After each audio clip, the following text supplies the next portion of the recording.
അപ്പോൾ പ്രധാനപ്പെട്ട പത്രങ്ങളിലൊക്കെ ഈ സമാധാനത്തെ എങ്ങനെയാണ് വിശേഷിപ്പിച്ചിരിക്കുന്നത് എന്ന് നമുക്കൊന്ന് നോക്കാം. എല്ലാ പത്രങ്ങളും വീട്ടിൽ വരുത്താത്ത പ്രിയപ്പെട്ട പ്രേക്ഷകർക്ക് പത്രത്തിൻ്റെ ആദ്യ പേജിലെ പ്രധാനപ്പെട്ട തലക്കെട്ടുകൾ ഞങ്ങളൊന്ന് പറഞ്ഞു തരാം. മനോരമയുടേത് വെടിനിർത്തി പക്ഷേ എന്നാണ്. ഇന്ത്യയുടെ ഒരു മിസൈൽ ചിറകുവെച്ചാണ് മിസൈൽ ഇങ്ങനെ പൊങ്ങി നിൽക്കുന്നത്. അതാണ് ചിത്രം കൊടുത്തിരിക്കുന്നത്. വെടിനിർത്തി പക്ഷേ എന്ന തലക്കെട്ടാണ് മനോരമ കൊടുത്തിരിക്കുന്നത്. താക്കീതുമായി ഇന്ത്യ, അതിർത്തിയിൽ അതീവ ജാഗ്രത. ഇന്ത്യ പാക് ചർച്ചയിൽ വെടിനിർത്തൽ ധാരണ ലംഘിച്ച് വീണ്ടും പാക് പ്രകോപനം എന്നുള്ള ഡീറ്റെയിൽ ആയിട്ട് ഏപ്രിൽ 22 മുതൽ ഇന്നലെ വരെ നടന്ന എല്ലാ സംഭവ വികാസങ്ങളും വളരെ ആദ്യത്തെ പേജിൽ തന്നെ കൊടുത്തിട്ടുണ്ട്. മാതൃഭൂമിയിലെ തലക്കെട്ട്, മാതൃഭൂമിയിൽ രണ്ട് പേജുണ്ട്. ആദ്യത്തെ പേജിൽ പുലരട്ടെ സമാധാനം എന്നാണ്. അതിലൊരു ചിത്രം അവർ പങ്കുവച്ചിരിക്കുന്നത്. ബോറോബുദൂർ ക്ഷേത്രത്തിൽ വൈശാഖ ദിവസത്തിന് മുന്നോടിയായി ലോക സമാധാനത്തിനായി പ്രാർത്ഥനയ്ക്കെത്തിയ ബുദ്ധ സന്യാസികളോട് അവർ നിരയായി നിൽക്കുന്ന ഒരു മനോഹരമായ ചിത്രം. മാധ്യമത്തിലെ തലക്കെട്ടോ വെടിനിർത്തി ലംഘിച്ചു എന്നാണ്. മണിക്കൂറുകൾക്കകം ധാരണ തെറ്റിച്ച് പാകിസ്ഥാൻ എന്നാണ് അതിൽ ഇമേജായി കൊടുത്തിട്ടുള്ളത്. പാകിസ്ഥാന്റെ ഷെല്ലാക്രമണത്തിൽ കൊല്ലപ്പെട്ട ജമ്മുവിലെ സാക്കിർ ഹുസൈന്റെ കുടുംബാംഗങ്ങൾ പൊട്ടിക്കരയുന്ന ചിത്രമാണ് മാധ്യമം കൊടുത്തിരിക്കുന്നത്. വെടിനിർത്തൽ എന്ന തലക്കെട്ടാണ് ദേശാഭിമാനി കൊടുത്തിരിക്കുന്നത്.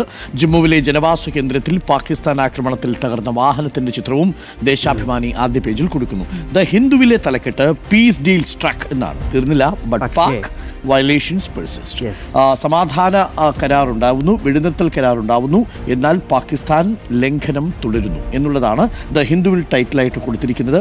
ഒപ്പം ശ്രീനഗറിൽ CRPF പേഴ്സണൽ നടത്തുന്ന ഒരു പെട്രോളിങ്ങിൻ്റെ ചിത്രവും ആദ്യ പേജിൽ കൊടുക്കുന്നുണ്ട്. ഇതാണ് പ്രധാനമായിട്ടും യുദ്ധവുമായി ബന്ധപ്പെട്ടുകൊണ്ട്, അഥവാ യുദ്ധസമാനമായ സാഹചര്യവുമായി ബന്ധപ്പെട്ടുകൊണ്ട്, വെടിനിർത്തലുമായി ബന്ധപ്പെട്ടുകൊണ്ടുള്ള എല്ലാ പത്രങ്ങളുടെയും ആദ്യ പേജിലുള്ളത്. ഇത് മാറ്റിവെച്ചാൽ പ്രധാനപ്പെട്ട വാർത്തയായി മനോരമ കൈകാര്യം ചെയ്യുന്നത് കോവിഡ് മരണങ്ങൾ CRS റിപ്പോർട്ടിൽ വലിയ ഒളിച്ചുവെച്ചോ മരണങ്ങൾ എന്നുള്ളതാണ്. സംശയ നിഴലിൽ 17 ലക്ഷത്തിലധികം മരണങ്ങൾ എന്നുള്ളതാണ്. ഇത് നമ്മളുടെ സംഘർഷ വാർത്തകൾക്കിടയിൽ ഇടം പിടിക്കാതെ പോയൊരു വാർത്തയായിരുന്നു. അത് ഔദ്യോഗിക കണക്ക് പ്രകാരം കോവിഡ് ബാധിച്ചു മരിച്ചത് 3.3 ലക്ഷം പേരാണ്. അതായത് കോവിഡ് ബാധിച്ചു മരിച്ചവരുടെ എണ്ണം രേഖപ്പെടുത്തിയതിൽ ഇന്ത്യ കൃത്രിമം കാണിച്ചെന്ന ലോകാരോഗ്യ സംഘടനയുടെ ഉൾപ്പെടെ ആരോപണം നിലനിൽക്കെ 2020 അപേക്ഷിച്ച് 2021 21 ലക്ഷം അധിക മരണങ്ങൾ ഉണ്ടായി എന്ന സിവിൽ രജിസ്ട്രേഷൻ സിസ്റ്റത്തിന്റെ CRS റിപ്പോർട്ട് ചർച്ചയാകുന്നു. രാജ്യത്തെ ജനന മരണ നിരക്കുകളും സംബന്ധിച്ച് എല്ലാ കണക്കുകളും രേഖപ്പെടുത്തുന്ന ഔദ്യോഗിക സംവിധാനമാണ് CRS. ഒരു കാര്യം പ്രത്യേകം പറയണം, ആകെ 17 ലക്ഷത്തിലെ മരണങ്ങൾ ആണ് ഈ വ്യത്യാസം ഉണ്ടാകുന്നത്, അല്ലേ? ഒന്ന് ആലോചിച്ച് നോക്കൂ. അപ്പോൾ അതിൽ കേരളത്തിലെ കണക്കുകളിലാണ് അന്തരം ഏറ്റവും കുറവ്. സംസ്ഥാനത്ത് 44,721 കോവിഡ് മരണങ്ങളാണ് റിപ്പോർട്ട് ചെയ്യപ്പെട്ടത്. CRSന്റെ റിപ്പോർട്ട് പ്രകാരം ഇത് 66,655 ആണ്. ഏറെക്കുറെ സുതാര്യത പുലർത്തി എന്നുള്ളതാണ്.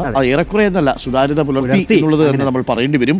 എന്നാൽ ഇതിനോടൊപ്പം ഉത്തരാഖണ്ഡ്, മഹാരാഷ്ട്ര, ആസാം എന്നീ സംസ്ഥാനങ്ങളും ഏറെക്കുറെ സുതാര്യത പുലർത്തിയിട്ടുണ്ട് എന്നുള്ളതാണ് ഏറ്റവും പ്രധാനപ്പെട്ട കണക്ക്.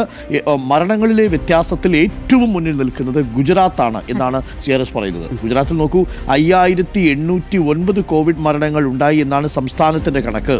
എന്നാൽ 1,95,406 മരണങ്ങൾ ഉണ്ടായി എന്നുള്ളതാണ്. അപ്പോൾ ഡിഫറൻസ് നോക്കൂ, 5,000 ഉണ്ടായിട്ടുള്ളൂ എന്ന് പറയുന്നു. 1,90,000 മരണങ്ങൾ CRS പ്രകാരം രജിസ്റ്റർ ചെയ്യപ്പെടുന്നു. അപ്പോൾ ആ അന്തരം എത്രയാണെന്ന് നോക്കൂ. എന്നാൽ കേരളത്തിൽ 44,000 മരണങ്ങൾ ഉണ്ടാവുന്നു, 66,000 മരണങ്ങളാണ് രജിസ്റ്റർ ചെയ്യപ്പെടുന്ന സാഹചര്യം ഉണ്ടാകുന്നു. അപ്പോൾ കേരളത്തിൽ ഇതിൻ്റെ അന്തരം വളരെ വളരെ കുറവാണ്.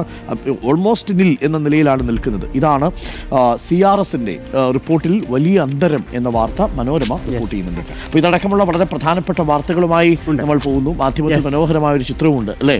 മാധ്യമത്തിലെ ചിത്രം എന്ന് പറയുന്നത് പാകിസ്ഥാന്റെ ഷെല്ലാക്രമണത്തിൽ കൊല്ലപ്പെട്ട ജമ്മുവിൻ സാക്കിർ കുടുംബാംഗങ്ങൾ പൊട്ടിക്കരയുന്നു. ഒരു അമ്മയായിരിക്കാം. അമ്മയെക്കുറിച്ച് പറയുമ്പോൾ ഇന്ന് മാതൃഭൂമിയുടെ ആദ്യത്തെ പേജിൽ മനോഹരമായിട്ടൊരു വാചകമുണ്ട്. വാചകം ഇതാണ്. ഇന്നത്തെ ദിവസത്തിന് പ്രാധാന്യം അറിയാലോ, അല്ലേ? ഇന്ന് ലോക മാതൃദിനമാണ്. ഇന്ന് മെയ് മാസം 11. അപ്പോൾ ലോകത്തുള്ള എല്ലാ അമ്മമാർക്കും വേണ്ടി നമ്മൾ ഇന്നത്തെ ദിനം സമർപ്പിക്കുന്നു. അമ്മമാരുടെ യുദ്ധത്തിൽ ആരാണ്, അല്ലെങ്കിൽ അമ്മമാരുടെ അപേക്ഷയ്ക്ക് മുന്നിൽ ആരാണ് പരാജയപ്പെടാതെ, അല്ലേ? യുദ്ധത്തിൽ വീണുപോയ ഓരോ മനുഷ്യരും ഏതോ ഒരമ്മയുടെ മനസ്സിലെ പൂവാണ്. നോവുന്നതും നീറുന്നതും അമ്മമാർക്കാണ്. പോർക്കളങ്ങളിൽ മരിച്ച മക്കളെ അവരിപ്പോഴും സ്വപ്നത്തിൽ കാണുന്നുണ്ടാവും. അതിർത്തികളിൽ അമ്മ കാവൽ നിൽപ്പുണ്ട്. വാത്സല്യത്തിൻ്റെ വിളക്ക് തെളിയിച്ച് കണ്ണീരുകൊണ്ട് കവചം തീർത്ത് ഉള്ളിൽ ഒരു ഉമ്മ കരുതി വെച്ച് അമ്മയുടെ സ്നേഹത്തിന് മുൻപിൽ ആരാണ് നിരായുധരാവാത്തത്? അപ്പോൾ എന്നാണ് മാതൃഭൂമി പറയുന്നത്. മനോഹരമായ വാചകമാണ്. ഒരർത്ഥത്തിൽ എല്ലാ അമ്മമാർക്കും വേണ്ടി നമ്മൾ ഇന്നത്തെ വാർത്താദിനം സമർപ്പിച്ചുകൊണ്ട് നമുക്ക് തുടങ്ങാൻ പറ്റുന്നു, അല്ലേ?